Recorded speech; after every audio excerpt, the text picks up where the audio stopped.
Hello, everybody, and welcome back to another episode of Overwatch Weekly. Not a whole lot of big things happening this week, but of course, we did get a new patch 1.43.0.0. So we're going to start with that, because that's the big thing, and it's a pretty big thing too, because what it brings in, of course, is Winter Wonderland for 2019, as well as some hero updates, and some other general updates. Let's start with Winter Wonderland 2019. Overwatch is getting into the holiday spirit for the next 3 weeks. Expand your collection and enjoy 3 winter brawls, Yeti Hunter, Maze Snowball Offensive, and the brand new Snowball Deathmatch. Visit Blizzard World to watch the snowfall, admire its twinkling nighttime lights, and savor the sight of confectionery-inspired decor. And of course, there is new skins and other unlockable stuff. If you want to check that out, video is linked in the description as well as in the cards. I made a video on that yesterday, so you can check all that out down there. Of course, there's some weekly challenges, and there's some stuff you get in just by logging in. So, a lot of stuff about Winter Wonderland. I will have some more detailed stuff in the description if you want to check it out.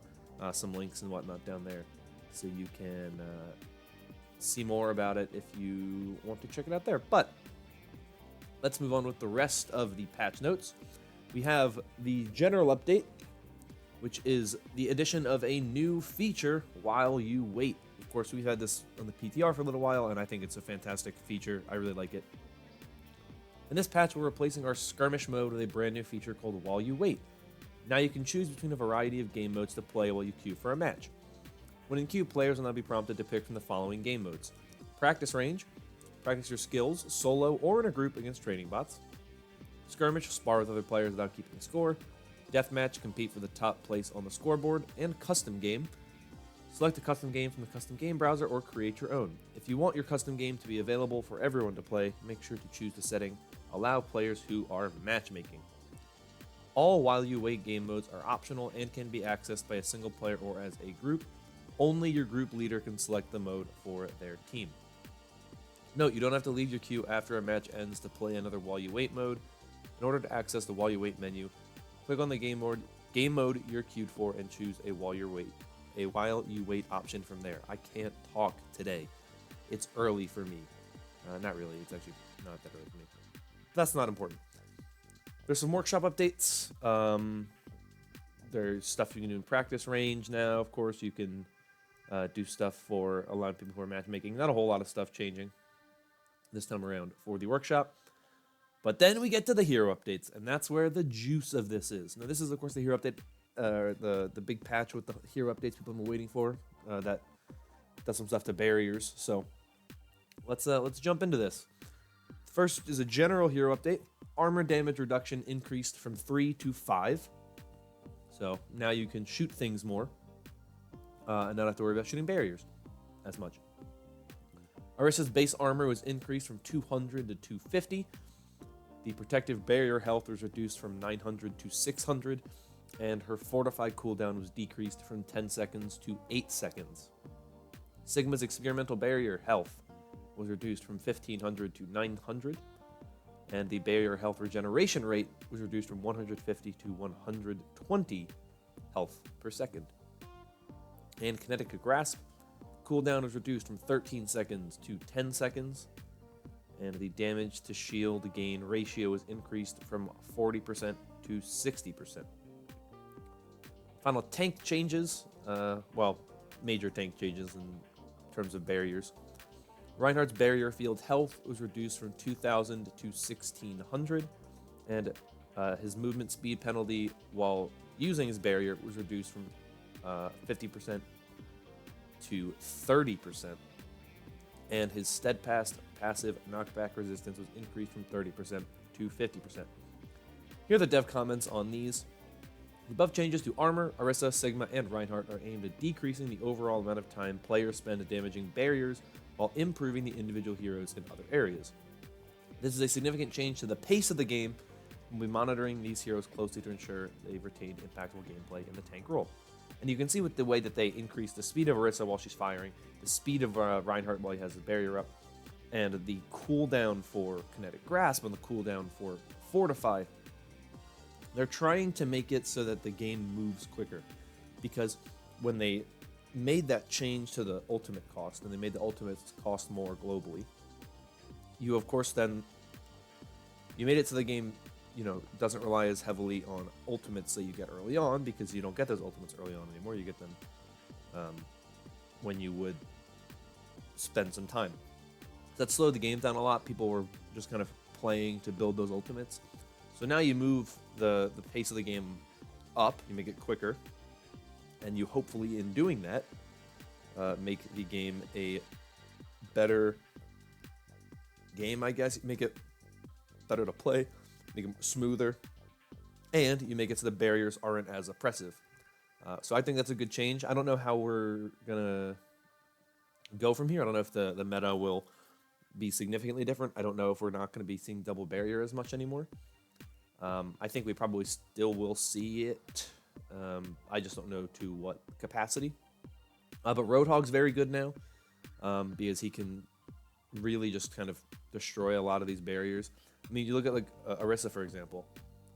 Her barrier health went down 300, but her cooldown that went up in the last patch, I don't remember what it went up to. Let me check.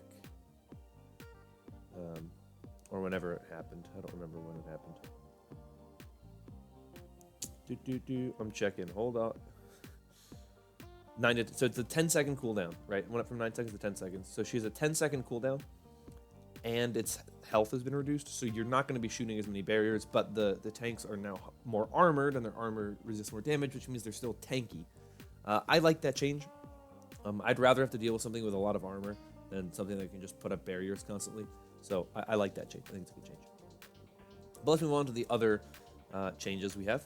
Moira's Biotic Grasp healing was reduced from 4 to 3.25, which is 80 healing per second to 65 healing per second. And the comment for that is Moira's primary healing has proven to be too potent, largely due to its ability to heal multiple targets. Which is interesting, because part of me says that's a good change because Moira was very strong and she was a little too strong. But the other part of me said that's just kind of her role. She always could do that kind of big spread healing. But I think if you're able to just completely heal your entire team, and obviously then you lose healing resources. So there was a management level to it, but I think it's a good change at the end of the day. There's something like a strategic thing of trying to see if you could heal while not using all of your healing output, but then if you used all your healing output and then you couldn't heal, then you had to use your orb, or you would just use your orb right away. There's a whole kind of thing to it. So it'll be interesting to see how Moira changes, but she was definitely way too played, and she was way too good for a hero that is pretty easy, and I think should be more niche when you have like a really, good, tank-heavy composition. You can't really do tank-heavy compositions anymore because you only do 2 tanks. But I think she still has a role, I think, and I think she'll still be good, but she just won't be healing as much, which is fine. D.Va's defense matrix cooldown was decreased from 2 seconds to 1.5 seconds. They said for this one, with roll lock in place, there is some room to improve D.Va's impact as a tank, so we're partially reverting a previous change which increased defense matrix's cooldown. And that's a fine change. I don't think it takes away I think the thing with the cooldown is it took away the skill of defense matrix, like being able to eat ultimates and whatnot, by making it a little too long. I think the thing with defense matrix is it's oppressive in the sense that, like, you can eat an ultimate, but you also have to be able to make the right, you have to be able to predict right, you have to be able to have it up at the right time, you have to be able to manage your cooldown and whatnot. So I think it's a well-made ability. I think 2 seconds was fine. I didn't really have a huge problem with it, but I also just kind of gotten used to it. But I think 1.5 is fine as well. I have no issue with either of those. Widowmaker's grappling hook cooldown was increased from 10 seconds to 12 seconds, to which they said with barriers having less uptime, Widowmaker will be even more effective at locking down long sightlines. This change weakens her mobility, so she can still be reasonably countered. Torbjorn's overload cooldown was decreased from 12 to 10 seconds, to which they said Torbjorn has difficulty in extended team fights once his turret is eliminated and overload has been used. This change allows Torbjorn to be able to rely on his overload more often. Genji's ammo was increased from 24 to 30. As average hero survivability has gone up over time, Genji can sometimes have difficulty finishing off his targets. Loosening his ammunition constraints will help give him a small boost. The final hero change is to Zarya, whose particle cannon secondary fire explosion radius was increased from 2 to 2.5 meters, and the ammo cost was decreased from 25 to 20. For this one, they said Zarya's overall damage output is in a good spot, but the secondary fire was left feeling a little too weak after the last set of changes. I like these changes to Zarya. I really like Zarya as a hero. I play her a lot. She's probably my favorite tank right now. Even if she's not the best tank right now, I just like playing as her. I think she's a fun hero to play. And I was playing her a little bit yesterday, and I thought she felt very good. The ammo cost decrease is really nice. It gives you that one little bit of an extra shot off with the right click, which is always very, very nice. You don't really realize how nice that thing is until you have an extra one in there, and it's very good to have. So I like this change a lot. I like a lot of these changes. There's not a change here that I think is bad. I actually think these are some good changes. So I'm interested to see how the game as a whole is impacted, how the meta shakes out.